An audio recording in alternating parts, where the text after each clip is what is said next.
Victoire dans la grande controverse. Ils verront sa face, et son nom sera sur leur front. Apocalypse chapitre 22, verset 4.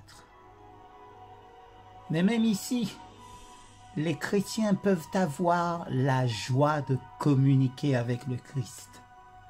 Ils peuvent avoir la lumière de son amour, le confort perpétuel de sa présence. Chaque pas dans la vie peut nous rapprocher de Jésus, nous donner une expérience plus profonde de son amour et peut nous rapprocher un peu plus de la demeure bénie de la paix. Nous ne pouvons qu'attendre avec impatience de nouvelles perplexités dans le conflit à venir, mais nous pouvons regarder ce qui est passé aussi bien que ce qui est à venir et dire « Jusqu'à présent, le Seigneur nous a aidés. » Comme tes jours, ainsi sera ta force. 1 Samuel chapitre 7 verset 12, Deutéronome chapitre 33 verset 25. L'épreuve n'excédera pas la force qui nous sera donnée pour la supporter. Alors, prenons notre travail là où nous le trouvons, croyant que quoi qu'il arrive, une force proportionnée à l'épreuve sera donnée.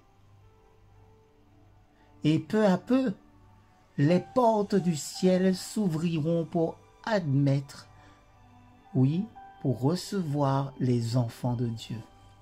Et des lèvres du roi de gloire, la bénédiction tombera sur leurs oreilles comme une musique des plus riches. Venez, vous les bénis de mon Père, héritez le royaume préparé pour vous depuis la fondation du monde. Matthieu chapitre 25, verset 34.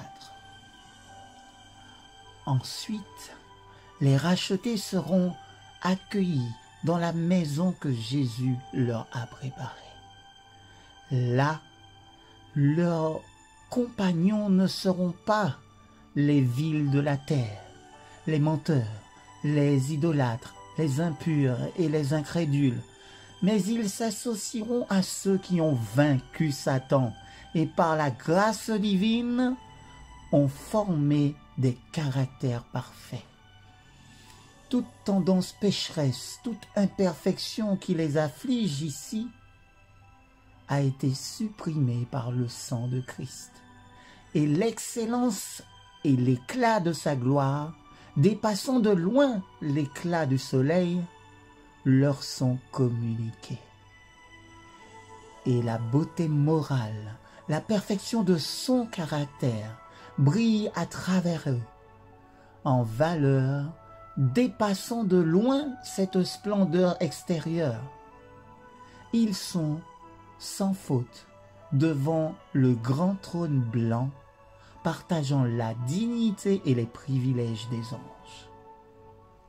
Compte tenu du glorieux héritage qui peut être les siens, que donnera un homme en échange de son âme? Matthieu chapitre 16, verset 26. Il est peut-être pauvre, mais il possède en lui une richesse et une dignité que le monde ne pourrait jamais lui accorder. L'âme rachetée et purifiée du péché, avec tous ses nobles pouvoirs voués au service de Dieu, est d'une valeur sans pareille. Et il y a de la joie dans le ciel en présence de Dieu et des saints anges pour une seule âme rachetée. Une joie qui s'exprime par des chants de saint triomphe. Amen.